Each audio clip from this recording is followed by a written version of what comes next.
they don't have an offensive line.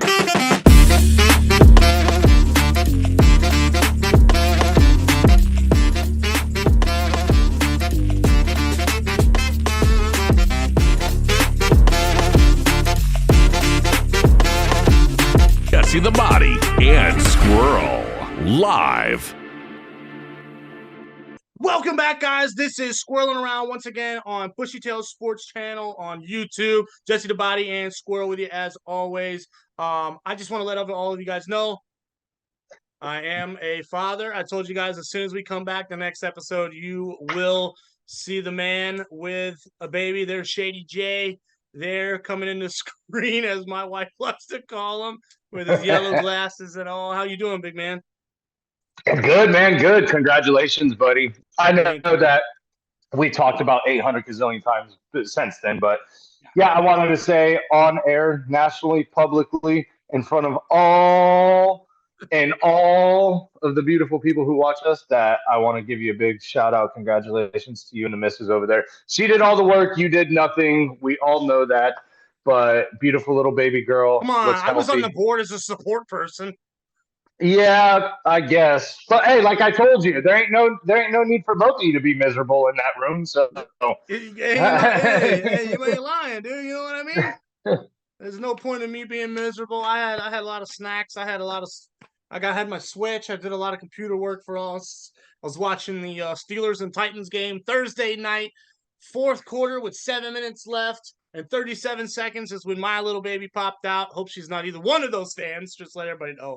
But it just had to be that my baby was born on Thursday Night Football. That is just to the T of what I could have ever wanted. So a lot of stuff to get into this today. Weekend has been crazy. You, my good sir, if anybody checked our show Thursday and I popped a new thing on YouTube, Jesse the Body is our new lock 'em in tight picker on Squirreling Around here. I may do one or two, but that's the man, the myth. He is 4-0 as we stand today and waiting on tonight's game for the LA Chargers to smack around, as he said, the New York Giants, which will make his first lock 'em in tight picks 5-0, going 100%, which is unprecedented for a lot. I'll tell you what, dude, it's about, you know what's crazy? All the times we bet, you never go 5-0. We don't bet anything. Never. We pick 5 games, we go 5-0. Yeah. I think we just got to do this. You got to it start picking. You got to just do your 5, and I'm just going to come up here and bet and not tell you about it. works. And not jinx us, not do anything, and just, make it fun, make it love, dude. Everybody loves this game. Everybody that I know loves this game. My Colts got a big win this week. Your Packers got a big win this week against the Rams, which I thought was going to be a very tough game for you guys. The game in Germany, man, early morning. I at first, I want to get into this one first, as it came along first. We'll talk about the Titans and Steelers game Thursday night with my baby girl later in the show. Chiefs, Dolphins, 21-14. That was the oddest game I think I got up and watched early in the morning yet so far. Turned the game on. It was 21-0 Kansas City. 10, 11 minutes in the third quarter left. And I was like, wow, this is not going so well. And this is not what I thought I would turn the game on to after, I kind of slept in a little bit with my daughter and stuff. So I didn't get up early, but as soon as I turned it on, and what I did see is you can tell the Dolphins are going to keep struggling. I think we said this a few weeks back. They are going to struggle with any kind of top 10 defense at all. And I don't know if anybody understands, but the Kansas City Chiefs defense is actually like 5th. They actually have a very good defense this year with Chris Jones coming back.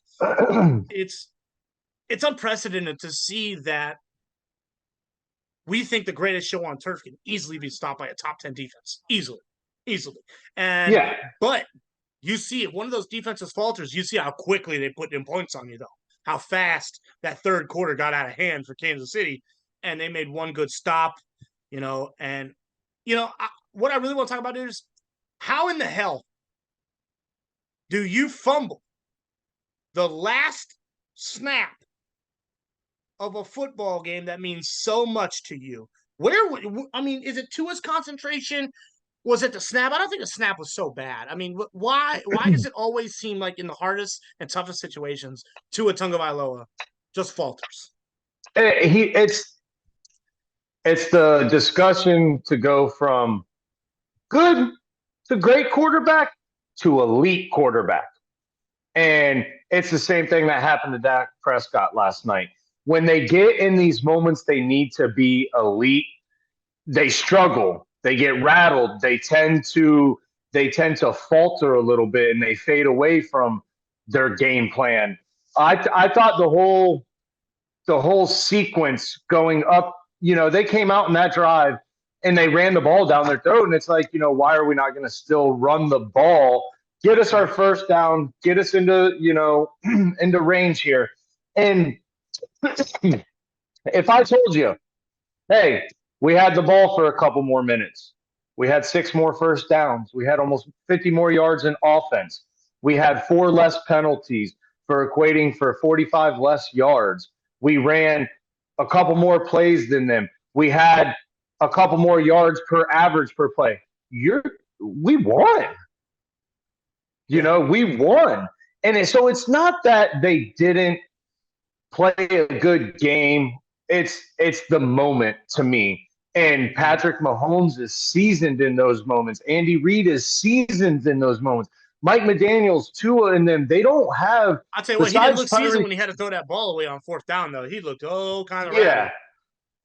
Yeah, and it's those situations where Miami's still a young team. Besides Raheem and Tyreek, the rest of these guys are very young, and it shows.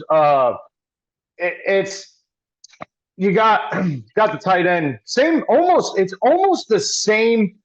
We're put into in that Dak conversation because the last plays were the same. On that 3rd down before the 4th down fumble, he had the seam route to the tight end wide open, just like Dak did, and they throw it to a different person or they fumble the ball.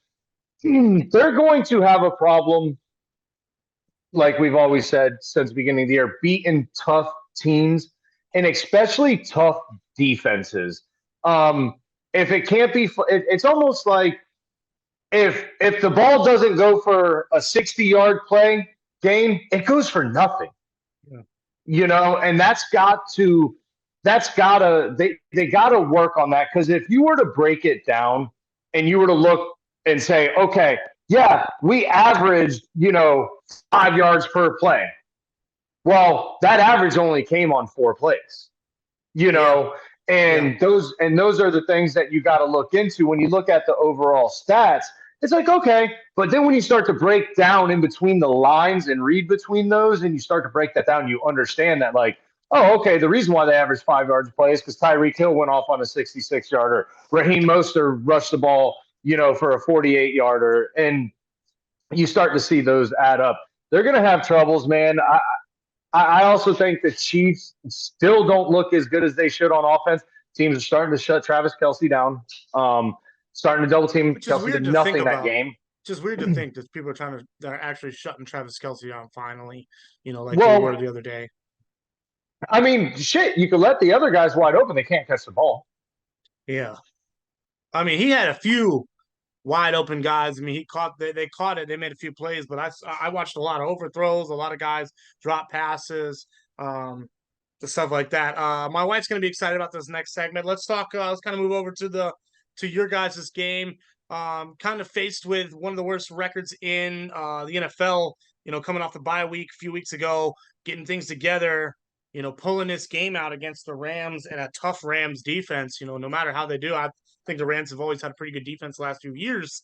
Aaron Jones finally looking, like you guys have needed with, 4 receptions, 20 carries for about 90, I'd say about 100 yards. I think he put just over 100, at least a touchdown, 3.5 yards a carry, if I remember looking last night. The only problem I didn't like, though, was his long was only 10 yards. I think he got like a 10-yard game, maybe 11. I think that you need more of that. Like you had a guy yesterday, Manuel Wilson came out and his average is near like 10 yards a carry. Okay. I think he smoked around a 31 yarder. I think that being a running back, you need to get stuff like that. You need to get one or two bursts. And I know that sometimes, those are wide receivers or whatever that get ends arounds and things like that. But no matter how, I think that like someone like Aaron Jones needs to that 73 yards, 31 of those needs to be on one. I think you need to bust one or two of those 20-yard busts out every two or three every game. He did have one, but he had one for like 24, 25 yards and fumbled the ball. Yeah. So Fumbled. That's got to stop. Green Bay, they played good. There was a bunch of penalties that killed them, and I'm tired of texting you guys. Green Bay can't get out of their own way. Yeah, and that's what it is. Yeah, we get it every week from you. I know, I get it. I honestly can say. I honestly could sit here and say Green Bay's only really, really lost one game, and that was when Detroit blew them up. Yeah. But, all their games, besides this one now, the games they win, they're not one. It's like they're very close. It's all the Packers' fault. They had three. They had a 4th and 1. They converted, penalty. Another 4th and 1, converted, penalty. They had a 3rd and 6, converted, penalty. Yeah. And right there, that kills you. That kills you. That's 2 turnovers on downs, and it's like in that situation when you could have had it. They still got a lot of work to do. Jordan Love looked great. I think he completed like 75% of his passes. So it's one of those. It's one of those. Don't overreact on it. We'll see how they do against another decent defense next week in the Steelers. We shut Aaron Donald down. We'll see if we can shut T.J. Watt down. Green Bay's defense. Everybody was like, "Wow, they sold off Russell Douglas. What are they going to do?" Man, Jonathan Owens and this Corey Ballantyne and this Johnson kid signed off the practice squad last week. This dude, this Johnson guy came in, got a forced fumble, pick, got multiple pass breakups, sacks. It revitalizes the team. A team that could be down and like, oh man, this come on, Rook, good job. And Christian Watson got his big catch, which it took almost all of last year. His lone catch was 37 yards. It set you guys up for that Luke Musgrave touchdown. Yeah, and it took like it was drop after drop after drop last year, and then it was like when he got that big one against the Cowboys, it was like, okay, he's on, and I'm hoping that this catch. Let's see what his injury is. I think he'll be okay. I hope this catch is really going to be what turns that team around, almost like it did last year. And when you put pressure on a team and you tell them, "Hey, man, you got 10 games to look good," and it's not just Love, it's LaFleur. It's fucking Goody himself. It's sorry, cuss guys, but put 0 on the board, and it's like, and it puts a fire up under them, and they look good. They look good. They have to shore up them penalties, but besides that, I think they look good, and I think next week they will too.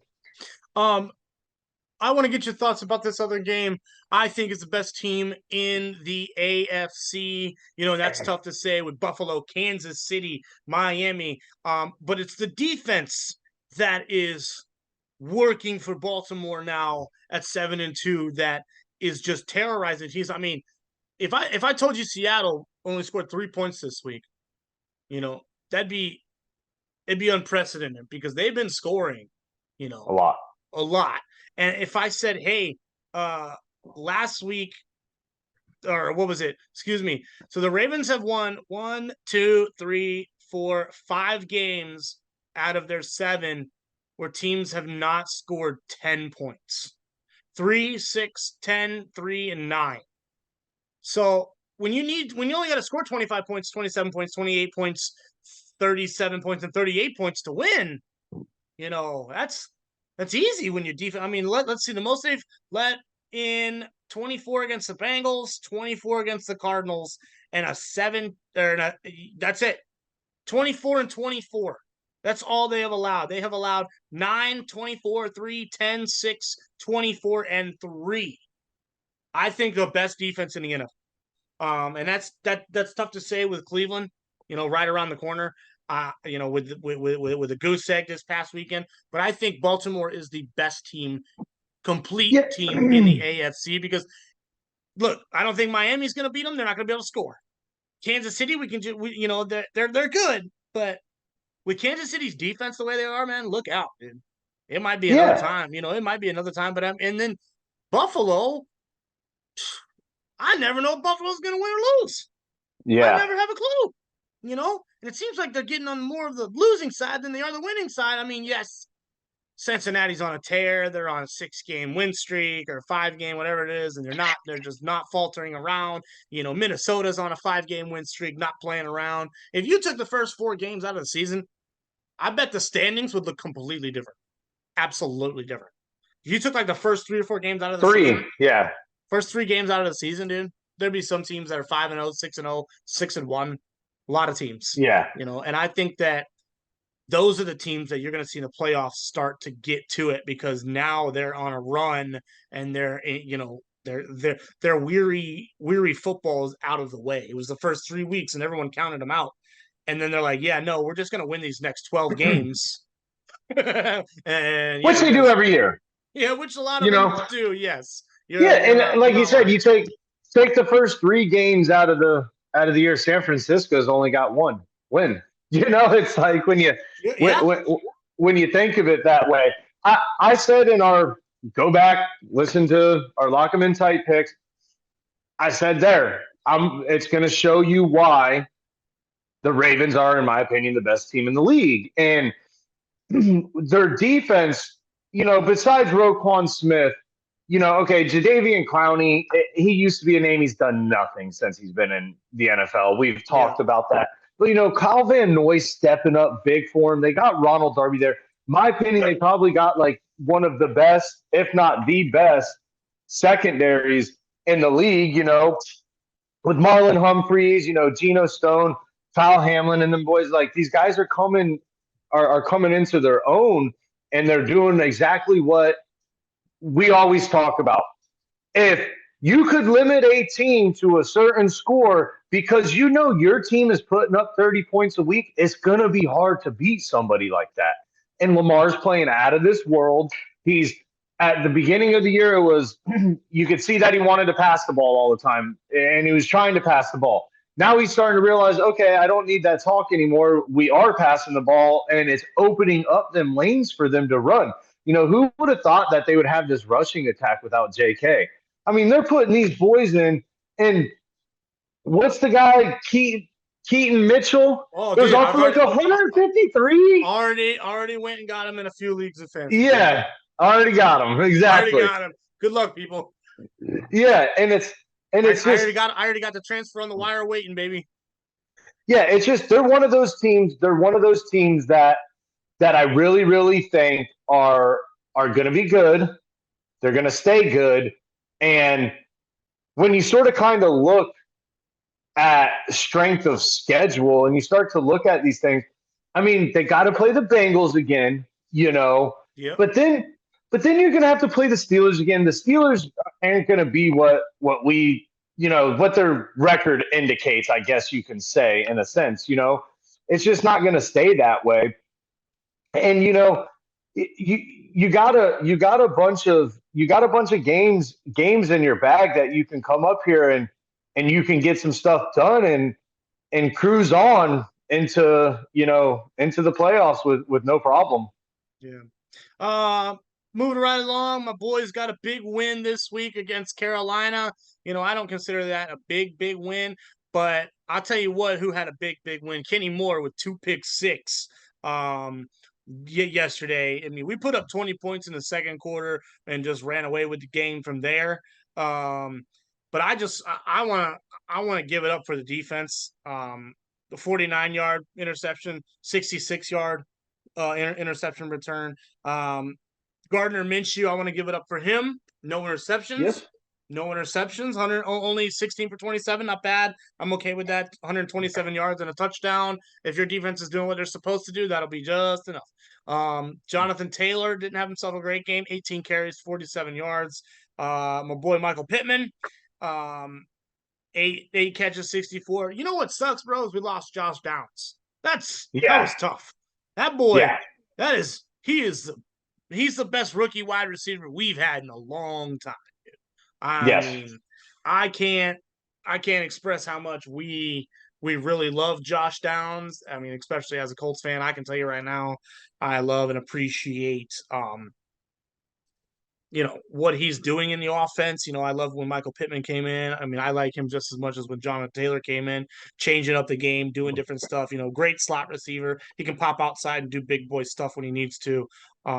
But he's a big, big compliment for Gardner Minshew. And I'll tell you what, going to be an amazing compliment for Anthony Richardson next year when he's healthy and comes back. With Jonathan Taylor sitting there and a good offensive line, I think we're going to have a good offense next year. And if this defense still keeps playing pretty good, look out. We might get healthy and win some football games. Yeah, I mean, I think what won you guys that game in a sense was the fact that on third downs, I think you guys were like 87% or something like that on third downs. And that's what kept you guys in my, because your offense has been sort of kind of inept. Unless it's the thing we talked about a couple weeks ago. When Gardner Minshew, it's either great or not. Yeah. And he goes out 4 touchdowns, okay, yeah, he threw 2 interceptions, but he still got 4 touchdowns, and it's like, it's one of those situations. But it doesn't always need to be flashy like that. What we talk about, get that third down. You can convert these third downs. You're staying on the field at least another minute or two, And so kudos to them for that. Kudos to Gardner Minshew for that, keeping them in this division. 2 of the most exciting games this week are our last 2 games we're going to talk about real quick. I want to give it a shout out. Put my pen down for this, bro. Great job, CJ Stroud. Absolutely phenomenal performance with a comeback win against Tampa Bay, 39-37. Was down 10 points twice at one time, was trying to get them back. Got it level, took it the distance, and was able to come away with that with a rookie NFL rookie record of 470 yards passing with 5 TDs. Absolute great performance, from a rookie. If I gave you those stats again and I said that guy barely won that football game, you would have been like, are you kidding me? When I say you go for 30 for 42, 470, 5 touchdowns, and no interceptions, in my mind, you blew whoever the hell you were playing out. But this is the NFL. The Buccaneers also had a pretty good day. Baker went 21 for 30, 265 and 2 touchdowns. So, the difference, I think, is the will and determination of the rookie, wanting to prove himself, wanting to finish it off, wanting to get. I mean, look at these numbers, man. Noah Brown, 6 catches, 153. Dalton Schultz, 10 catches, 130. Tank Dell, 6 catches, 114. Every one of them had a touchdown. Even Nico Collins, 3 catches for 54 yards. Everybody averaged 18 yards a catch. It's just the fact that I think finally a Ohio State quarterback is showing me that they got something, because my stance on Ohio State quarterbacks, there aren't rarely any good ones. But I think finally, and Houston's offense has not changed. I don't think, from Deshaun Watson to the guy they had in between him and CJ Stroud now. It's the same offense. So, high flying, big passes, get some runs every now and again. Get the ball down the field. Devin Singletary only got 26 yards on the ground. They only had 53 yards total rushing. So, what happened to Dameon Pierce? Is he hurt? I believe Dameon Pierce is hurt on the IR. Is he? Or he has been shipped, which I did not hear about him being shipped. We will check that out for you guys. Any thoughts on that before we go to our last game, which I think was the best game of the week?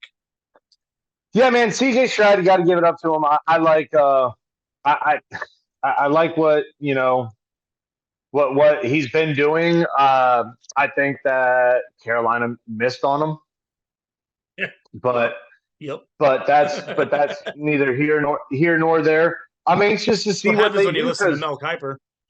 yeah, I'm anxious to see what they do because they got some good draft picks coming up too. So they need to shore up a couple little things here and there. Probably try to go out and trade for a running back now that they are what they are, and see where it can go. Damian Pierce is still on the roster. So he's probably either didn't play yesterday or he's on the IR. He's not on the box score at all. So no room for Mr. Yeah. Pierce. Moving on, we got about 5 minutes left, probably about 4. Best game of the week, man. Third string quarterback Josh Dobbs, who just got signed to Minnesota, comes in, doesn't even understand the playbook. We've heard it. We heard the commentators say it a lot. 5 days with the team, much less, to fit, like I said, to figure out a playbook, for Christ's sake. And those first few plays where we've seen him go around, he was running around like an animal, just making backyard stuff football. happen. Yeah, just playing football, backyard football, making stuff happen. Probably didn't even know a lot of the teammates' names. Just, hey, throw it to him, throw it here, run around. Well, that's what they were. That's what they said. They said that Kevin O'Connell wasn't even calling in plays. He was just calling in, hey, we're lining up in this personnel. Number 87 is going to run an out route. Number 17 is going to run a go. The running back's going to – and he was, like, coaching him through it. And a lot of people don't understand it. The coaches, they get a certain allotted amount of time. I think like at 20 seconds or 15 seconds, something like that the microphone shut off. So there was a bunch of times where he said the ones that he had to improvise on is because Kevin O'Connell couldn't get him the information fast enough. And that is insane. This is the NFL. Yeah. Okay, college, I get it, man. Not even big boy college. And this is the NFL, and to go do what you did by – hey, okay, this guy's gonna do that. Number 17. Who's 17? Who's number 17? It's like to go 20 for 30, 158, 2 touchdowns, also rushing 7 carries for 66 yards and a touchdown. And then not only that, the monster. The adversity to come back after your first play and get a safety. Yeah. I mean, it showed poise, man. It showed character, a lot of character. Hey, he's become probably one of my favorite players to watch right now. It was he's awesome. A hero. I'll tell you what, his name's ringing around Minnesota right now. Oh, they're gonna make a statue of that boy. It's gonna be a rocket. They said we don't need Kirk Cousins. Don't worry about his leg. Get rid of him. We're fine. Well, and that's a conversation that we could have in the next hour is. What does that? What if he goes out there and takes him to the playoffs? Not they go to the Super Bowl or anything, but say they go to the NFC Championship game and lose to the Eagles. Yep.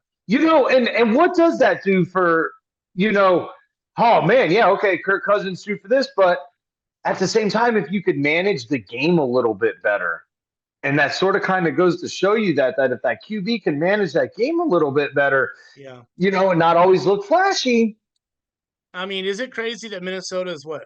Are they on a 5-game win streak? Am I wrong here? They went 0-4 and they went 5-0, right? Yeah. Absolutely amazing. Absolutely amazing. Guys, we got just a few seconds left. I'm getting a call from the producer here right now. Squirreling Around is always on YouTube. We will be back for another episode tomorrow on Squirreling Around, just normal fantasy or just normal football. We have a fantasy show coming up here in just a little bit, guys. Check that out on YouTube as well. The Fantasy Bros. It is on our channel. Love you guys, Jesse and the main man Squirrel, as always.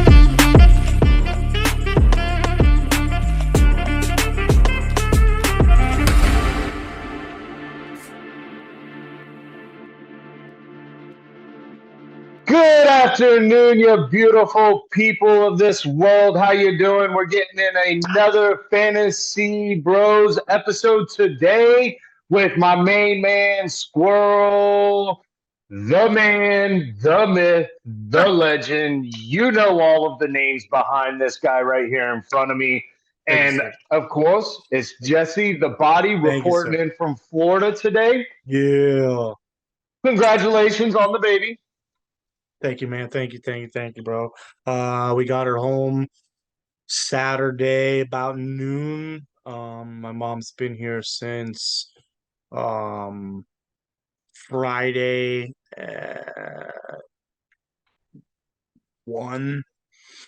So yeah, it's been Been real fun. been fun. Heck yeah, man.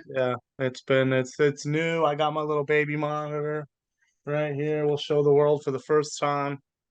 Nice, nice. There she is, everybody. That's all you guys get. Huh. But Yeah, I she can't is put that out. yeah, she is sleeping. So yeah, man, we'll get to it, buddy. I know you got a lot of stuff for me today, and I'm ready to answer some good stuff. Yeah, we had some breakout uh performances in why aren't we going up here? Yeah. Why is my button not wanting to go up? Uh-oh. Uh-oh. Uh-oh. Uh-oh. Piece of junk. Yeah. Yeah. Uh-oh. What happened? Anyways, my desk won't raise. Yeah. It won't go up. It won't go up. Yeah. Yeah. Okay. Well, we'll deal with that later. We'll figure it Oh, out. is that it? Is that it? What about now? Some kind of civil engineer you are. This Can't- we desk can't figure out his, engineer. we can't figure out his desk to be calling an AutoCAD engineer. Okay. Anyways, let's get past that. So, woo! Okay, here we go. Good thing you used the Okay. drone. Yeah. So there was some big time breakouts. Yes. I'm gonna talk. Just gonna start this up with the Sure. CJ Stroud situation and how you were high on CJ Stroud. You've been saying that you love him between Fantasy Bros and Bushy Tail Sports. We've been going back and forth with this guy and gosh, again, Finally, he puts up that you big number, know, dude. I mean, is it probably the highest QB of the year, right? That's gotta be 41's gotta be Right there. pretty Yeah. right there as to the number. I know. Yeah, dude. I think that's probably the best so far this year. 41 pointer by a quarterback. Okay. So with that being said, this guy goes out those 5 tutties, almost 500 yards, rushes for a couple. What does that do for you in a sense with one of his wide receivers, one of his weapons? Is it going to continue to be an upside? That's part one. Is it an upside? Is it just a little flash in the pan? And do you attack one of his wide receivers in a starting position? Honestly, man, if you don't have Tank Dell, if you don't have Nico Collins, if you don't have man, who's that other guy who caught the football the other night? I forgot who it was, but if you don't already have some of these wide receivers, I think Tank Dell is probably still available. I know Nico Collins is probably not available in any league right now, probably 98% taken. So you'll find a lucky league with him. But I know Tank Dell's probably out there. Dalton Schultz, ladies and gentlemen, he's on my wire right now. Yep, clicked him. Took him for a bench guy, something good to have, on the back end, or shoot, if you got some turd playing tight end right now, go look at these guys. I told you, and I've always had my sheets up and everything about, top end tight ends and top end all these people, As to your question, upside, I think there's a lot there, especially even the next year, the next 5 years. I think there is a good tonnage of upside with CJ Stroud. Now, wide receivers and running backs will come and go. As we just noticed, Damian Pierce is on the roster but didn't get a single snap this week. We don't know. We don't know why. We don't understand why. Don't be mad at anybody like us that tells you, "Hey, do this, do that." I don't know if he's going to play. I don't have that insider knowledge. Just let everybody know. Everybody's like, "Oh, what do you guys know that we don't?" A few things. It's not that who's going to play that week. Honestly, I don't know that. As to kind of jumping towards going to get one of their wide receivers, I wouldn't say jump as like a leap, because there are a lot of people in this league, with a 10 player, a lot of leagues are 10 to 12 players. If you find a 14 player league with some badasses, like for example, on our text feed, there was I don't know who sent it, but he said, out of all the leagues he plays, the one we play in is the absolute hardest. And it is hard. Yeah. It's a hard league. 2 quarterback leagues, are hard. With an extra flex guy are hard. With players in there that are good, that know how to play fantasy football. Yeah. Yes. When you get 10 players in a fantasy league that play fantasy football, it's gonna be a hard league, man. It's not that, ooh, am I 5-4? Yeah. So all that matters, dude, is getting to the playoffs in fantasy. You're gonna lose.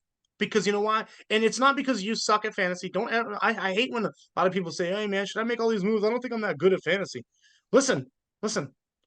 I'm right now, I'll tell you this right now. I'm playing my wife in our family league, and it is 112 Kaylee to 28.7 me. Okay. I got Cooper Kupp went for 6. I think somebody else went for 7. I had George Pickens that went for, I don't think he got a point. And I think, and I'm missing, Eckler, Allen, Herbert, and Breece Hall tonight. Yes. Do I need a miracle? Yep, I do. But don't be discouraged. Listen, I know how to play this game all day, every day. Do I lose? Yep. I can't play fantasy for them. It's just a matter of doing your best part for your team and the best thing that you think is going to happen.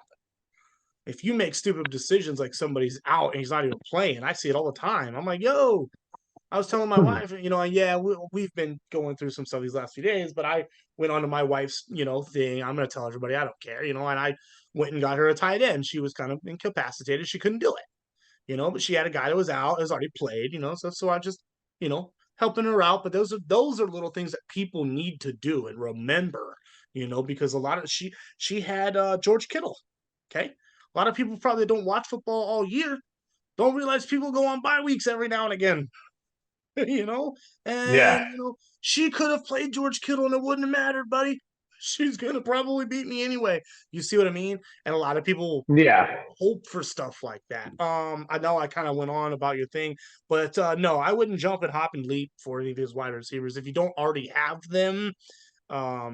Maybe go try to look for them, but if they're not doing better than what you got, I wouldn't jump and leap for them. No. And when you say what do we know that other people don't know? It's a little bit more of the research on the back end of it. I want to go back to last week's episode. You said something perfect. During the episode, I said, should I start George Pickens or DJ Moore? And you said, man, Deontay Johnson's back. It's his second game. He's going to ball out. And what happened? Deontay Johnson balled out. He balled out. George Pickens pulled an Antonio Brown, kicking coolers on the sidelines. And what happened when you do that cry like a little baby in Mike Tomlin's scheme? You get nothing. 0.9. Nothing. And so that goes to show you that those are the little extra steps we take. Like when I ask you about Tank Dell, you got Cincinnati coming up, 12th ranked passing defense. Then you got Arizona, you got a 27th ranked passing defense. That's somewhere that you might want to start them in a couple of weeks. Yeah. And next week against Cincinnati, I wouldn't be going out to get nobody from Houston. Yeah, and then you go and you play against, the second ranked passing defense and the 6th ranked passing defense. The Broncos have started to turn it on. Jacksonville looks real good on defense. So those are the little types of things that we do, to look down the line for what the future value for a Tank Dell is. Okay. Now on to something else. We're getting into where there's not a bunch of waiver wire pickups anymore, in a sense. You really had Keaton Mitchell is really the only one You that know what I I could call see. them? I call her injury wire pickups. There you go. And he's really the one that I seen this week. Shakur from the Bills also is starting to make some report, but the Keaton Mitchell is the only one this week who he's probably rostered on no leagues, Yeah, yeah, and yeah. he balls out. So that's really the only waiver wire you could pick up. So I'm gonna get away from the waiver wire for Okay, this cool. for this. Yeah. And I'm gonna start to talk about, you know, trading players. Okay. And, to do something where we've been waiting all year for like a T. Higgins to come out. He's on somebody's bench somewhere. You don't let go of T. Higgins Right. so he's on somebody's bench. And if you have somebody like a Kenneth Walker, who first few weeks, 4 or 5 weeks, I mean, numbers out of numbers, ain't done nothing in the past few weeks. Start talking about trading. And do you make a trade like that where, okay, this guy's on his bench, he ain't playing him. This guy's starting for me. Can I make that trade because I have, a Gus Edwards sitting on my bench? So do you start to try to trade high on your Kenneth Walkers, on your Devontae Adams, who aren't doing anything? Do you start to Um, trade on these guys and try to get stuff? I have always been on the mindset of, trading is good. Trading is great, if you got competent guys on the other side of the trades, that like our league. Our league would be great to send a trade out for someone to think about, for our commissioner as yourself to look at it and be like, whoa, whoa, whoa, whoa, whoa, whoa, or like, hey, I'm not letting you trade Christian McCaffrey for Christian Watson, like that's whoa, whoa, whoa, what are we doing here? Like who's making these trades, but Yeah. when there's great trades that happen and there's good things, I like that the commissioners kind of stick out of it and be like, listen, if you want to make that, bro, I mean that's up to you. I mean, that's not a thing. And when it comes down to someone who knows how to make a trade and someone else who doesn't, I hate those kind of people that kind of get at them like, hey man, this is a good trade to do, and I look at it like, really? I seen it the other day in a public league. Now that you're talking about trades, that Yeah. a guy had put a trade on. I'm not gonna put anybody's stuff out there like that. But it's just stuff that you look at like, man, and the guy, you could see him on the message board saying, I really like this trade. I love this guy. And you could tell the other guy was a little bit more knowledgeable just by the way he was sending a Yeah. message like, hey, yeah, I think he's doing this in stats. He's doing great. When someone like me can see in 2 weeks, he's not even gonna be playing. Like the guy's not gonna be. Yeah. He comes in for a week, sits down, does a few things, and he goes back to the practice squad in 2 weeks. That's how it works, guys. I don't ever want to see like this. Okay, so this Keaton Mitchell guy. Just let everybody know he's gonna be here for a few weeks. He's gonna have a great week. He might have a good week next week. One or two. Justice Hill comes back. Another great backup comes back. That boy's going back to the practice squad. It's just they don't have enough room on the Yeah. roster. They don't have enough room on the roster to keep. This guy's paid $70,000 this year, or whatever. His minimum contract. I got to pay Yeah. Justice Hill $3 million. He's got to sit out. He's got to give me something. He's got to give me some snaps. And that's where a lot of people forget about depth chart. Keaton Mitchell was only there because, dude, they just elevated him from the practice squad a few days ago because they had Justice Hill was out. They had nobody. Gus Edwards was the only running back. They didn't go get one in the trade deadline, which I really thought they were going to.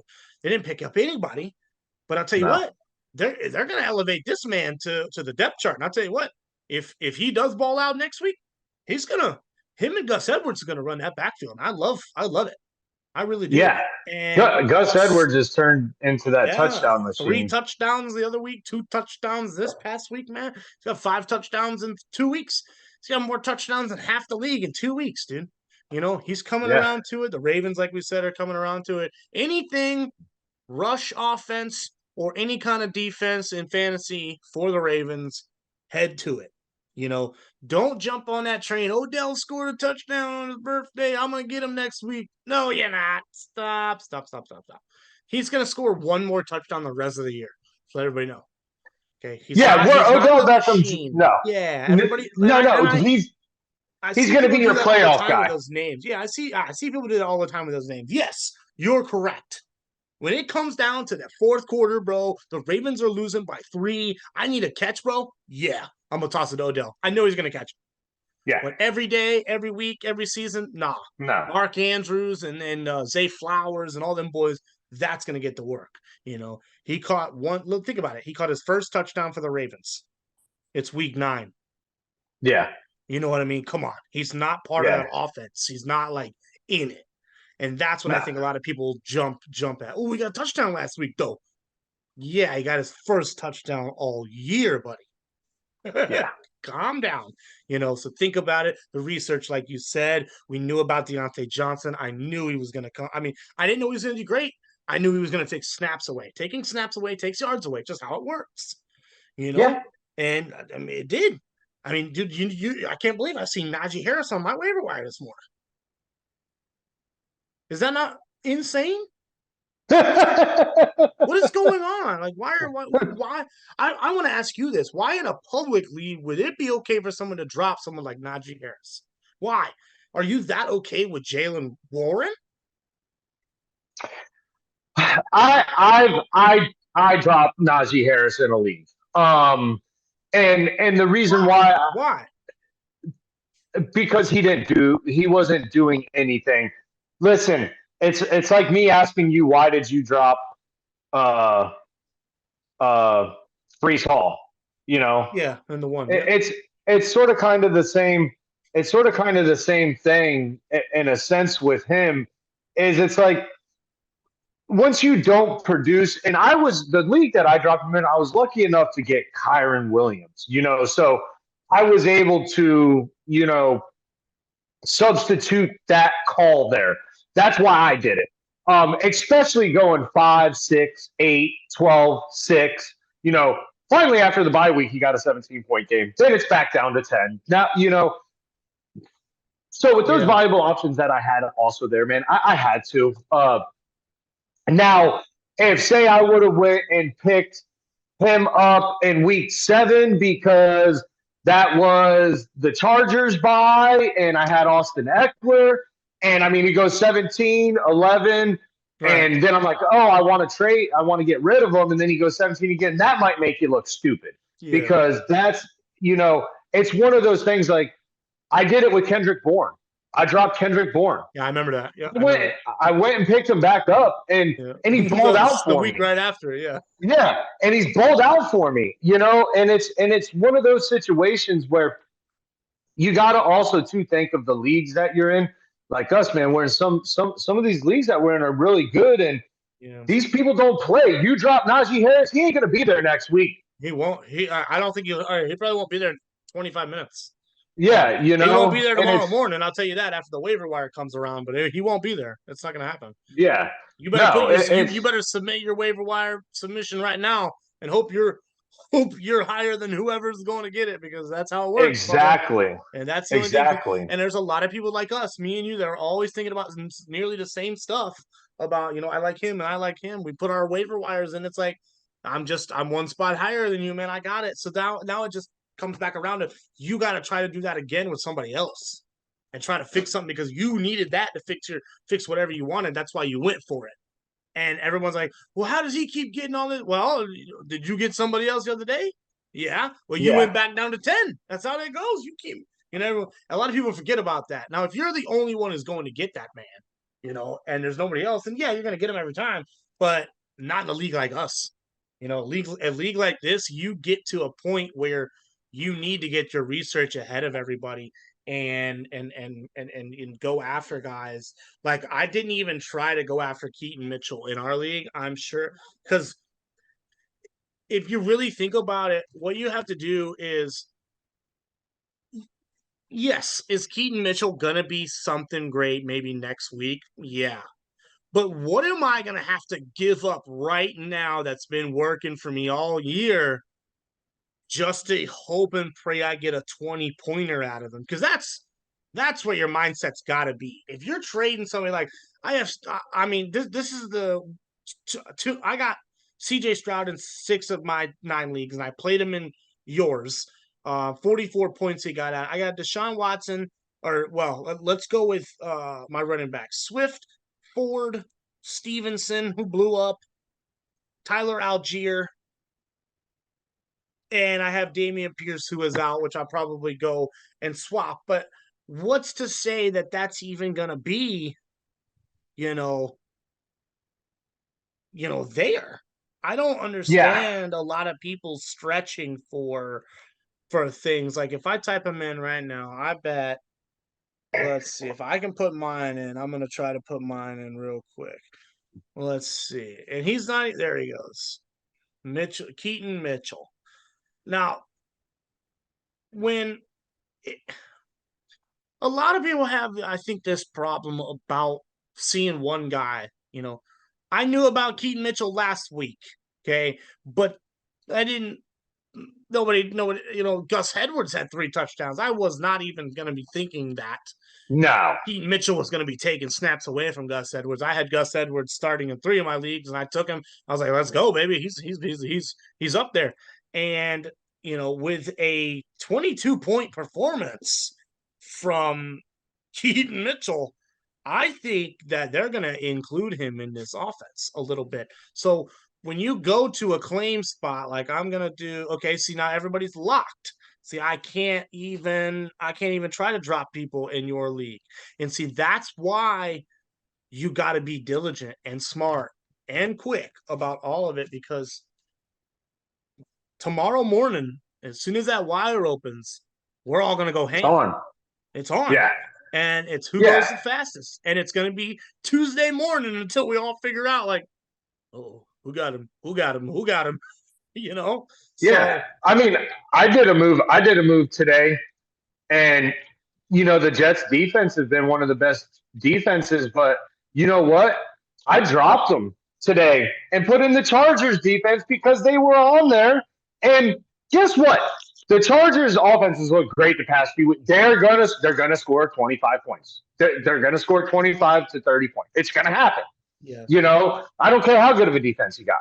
Okay, are you going to intercept the ball maybe twice on them? Yeah, or get a fumble? Yeah, but guess what? They're still going to score 25. And also, I think I think people need to think about that as a lesson, as a pretty good move. Because look, if that Jets defense is going to score a lot in your fantasy team, that means those 3 guys for LA that you have aren't.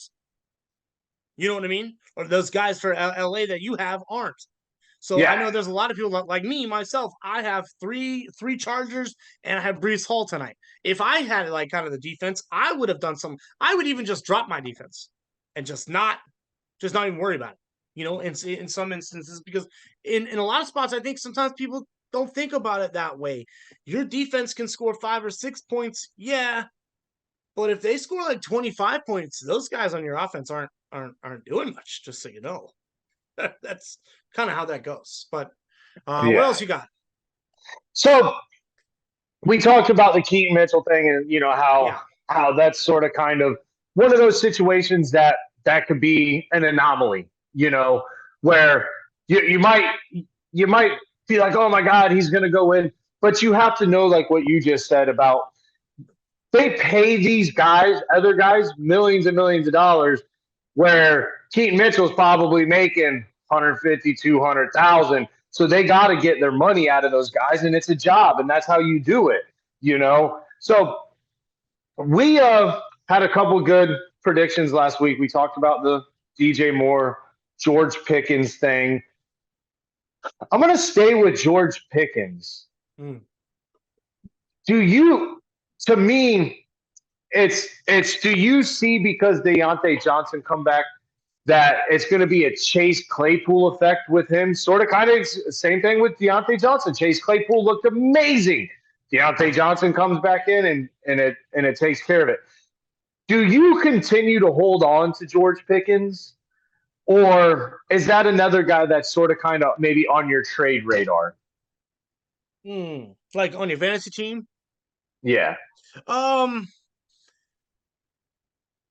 with someone like George Pickens and a few other wide receivers around the league, their big games are every 2 or 3. And I've noticed that a lot with throughout my years in fantasy. They'll have a 20-pointer and then a 0, and then an 18 and then a 2. And then a 3, and then a 12 again. It's Yeah. very, very hard to predict. And I think a lot of people get upset with them. I even get upset with myself when I pick the wrong week.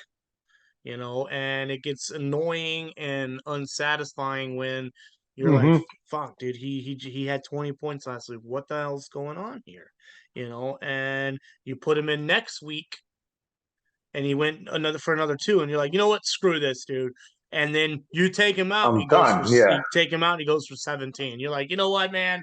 I'm and a lot of people get annoyed with stuff like that. I think that's somebody that you can hang on to or you don't have to. Honestly, people like that, wide receivers like that are up for grabs because he's someone I throw in my flex anyway. He's never starting. Okay. He's not really a Yeah. starter unless both of my starters for happen to God are on a bye week, which I am smart enough when I draft to make sure that doesn't really happen. But it does happen sometimes. You can't help it. 2 wide receivers you want, I got Yeah. the same bye week. Or hurt, or yeah. And you just hope George Pickens pops a 20 pointer that week when you're stuck with him. You just hope one of those Yeah. isn't a. But if you take your chances on somebody like that, I think more than not you lose. I feel that way. I think more than not in my circumstances, that I've always noticed, more than not chances my player that I pick's gonna bust. And it all comes down to matchups again, like we've always talked about. Who's Yeah. playing who's hot right now. Anybody for Cincinnati's hot. Everybody from Minnesota's hot. Everybody for, Baltimore's hot. Find hot teams, find hot streaks. I would play everybody in the world for San Francisco next week, coming off the bye against whoever the hell they're playing. Doesn't make a difference. Had a fresh week, fresh bye. I think this team needed that bye right the hell now. After that 3 Yeah. games getting busted coming into the break, they could have been 8-0, almost 9, 8-0. Yeah, 8-0 coming into the break, and or 5-3. 0-3 in the last 3 games, not doing so well. They needed this bye week. Watch out, and that's the stuff I think about when it comes to fantasy. Who do I got? I mean, I got a bunch of teams with San Francisco guys on them. And I got 3 or 4 that are just sitting on a bench because that's how it has to go this week. And I know one is in the league against my wife. I'm getting creamed.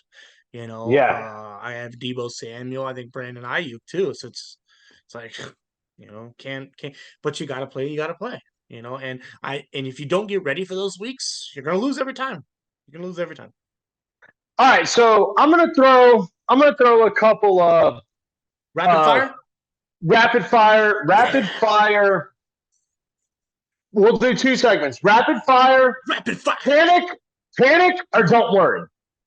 Okay. Panic or don't worry. Panic Yep. or don't worry. Okay. You ready? Yep. 5, 4, 3, and 2, and 1. All right. Is it time to panic on Travis Kelce? No, absolutely not. Don't worry. Don't worry. Don't worry. Don't panic. Don't panic on Travis Kelce. Best time in the league. Don't worry.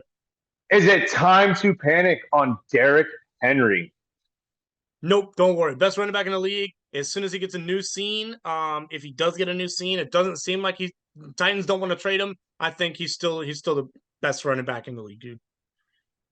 Is it time to panic on BJ Robinson? That one I haven't seen enough yet, man. But I can say right now to Atlanta, yes, don't panic. Wait. Don't worry. Kind of let that fade out. If next year you're seeing the same kind of production, panic. Right? If you see at this exact time that we do this show today, next year, yes, panic. But right now, let it roll. Is it time to panic on Cooper Kupp or any of the Rams wide receivers? They have been pushing down, like rolling downhill the last few weeks. Absolutely. Cooper Kupp did come back in that 1 week and ball out, but that was a healthy Matt Stafford. Haven't had a healthy Matt Stafford in 2 weeks, and you can absolutely see it. Team is not scoring anything. If they get another quarterback in there, kind of like a Dobbs that runs in and figures his system out, yeah, I kind of pump back with him. But for right now, in any shape or form, I don't sit Cooper Cup. Puka Nakua, gonna take a seat now, buddy. Sorry. I love you. Top, 3 receiver in the league, but he had 2 catches last night, buddy. And it's starting to dwindle, but that's fantasy, dude. And you got to find that trend. It's been happening. Sit him down. Sit him down. I sat him this week. I knew it. I already knew it. Cooper Cup's arrival coming back, we knew was going to take away from him or Tutu. And Tutu absolutely kind of got cut out. Tutu had more catches than both of them last night, though, at 4. So you never know with that. Panic-ish. But I would say don't worry, Cooper Cup. Panic on, say, backups, second strings. Yeah. I think we've already answered is it time to panic on George Pickens? Panic, yes. Don't worry, yes. It's we don't know, honestly, with something like that. Like I said, you never know here. Yes, you're gonna blow up there. You don't know there. Keep him in the flex or keep him on the bench. Simple as that. Is it time to panic on Chris Olave?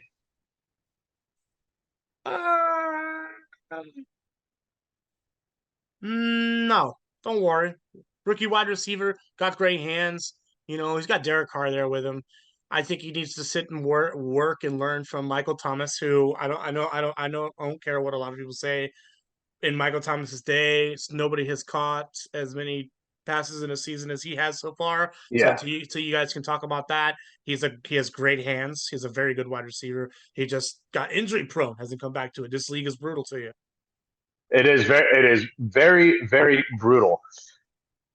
Physically and emotionally. Is it time to panic on Gus Edwards? With the emergence of Keaton Mitchell and Justice Hill. He has been there for a while, kind of emerging now. I mean, that's a little worrisome, but the Ravens' backfield over the last 5 years has been injury prone to literally everybody who's been in it. I remember when the Ohio State running back came out and went straight to Baltimore, kept getting murdered, like just to hit and all the time because they ran so much and everybody was getting beat and beat up and destroyed. And it's a lot of injury. Be careful with Gus Edwards. I wouldn't say worry and I wouldn't say panic. I would say be cautious with Gus Edwards and the running attack. You got to be cautious with Lamar Jackson. He can go down anytime. Someone like that, anytime. Yeah. Just like be cautious with Deshaun Watson. Anytime these guys can take a big hit to the leg and they're done. All right. I'll ask a couple of questions. Okay. Fantasy. Elijah Mitchell's back for San Francisco. Okay. Are we gonna go and get him? And are we going to eventually see a starting role for him? Me personally, I don't go get him right now, not until he literally leaves that backfield and has another backfield to his own. When he was the lone back, when Raheem Mostert left, he was, the man there. He's getting 100 yards a game. He nearly eclipsed 1,000 yards after 10. He was doing really, really well. But nobody's gonna start over Christian McCaffrey. I mean, it doesn't matter. Rostered in 28% of leagues, is Kenneth Gainwell a viable option for you? I think there's more. I think there's better options out there on the wire. I'm gonna leave it there. He said, "I'm gonna leave it. I'm gonna leave it right there." Big guy that I was high on at the beginning of the year. I said his time was gonna come. Yep. Quentin Johnson. Rostered in 30% of leagues. Yeah. With the Jordan Palmer being out, is it finally going to be his time? Joshua Palmer, but yes, it is his time to explode. What I call him? Jordan, it's okay. Yes. Keenan Allen is the only one. And 2 years ago, Keenan Allen's been injured the last 2 years, and he's finally got healthy. Austin Eckler's finally got healthy. It just seems like that entire offense just stays injury prone. They're losing guys left and right. Joshua Kelly gets hurt. Another running back I remember got hurt. The wide receivers are getting hurt. Like I said, that is a cautious fantasy team to have, and I got 3 of them tonight, dude. So Okay. Yeah. Right. All right. I'm gonna give you a couple just at of a minute and a half. Yep. I'm gonna give you a couple of wide receivers Okay. that are not rostered in a bunch of leagues. I want you to tell me which route you would go. You got Rashad Bateman, the Baltimore Ravens. Okay, good. Jalen Reed.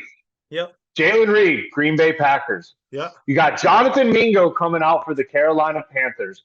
No. Khalil Shakur, which we've already talked about for Buffalo. Yeah, it's good. And last but not least, Demario Douglas for the New England Patriots.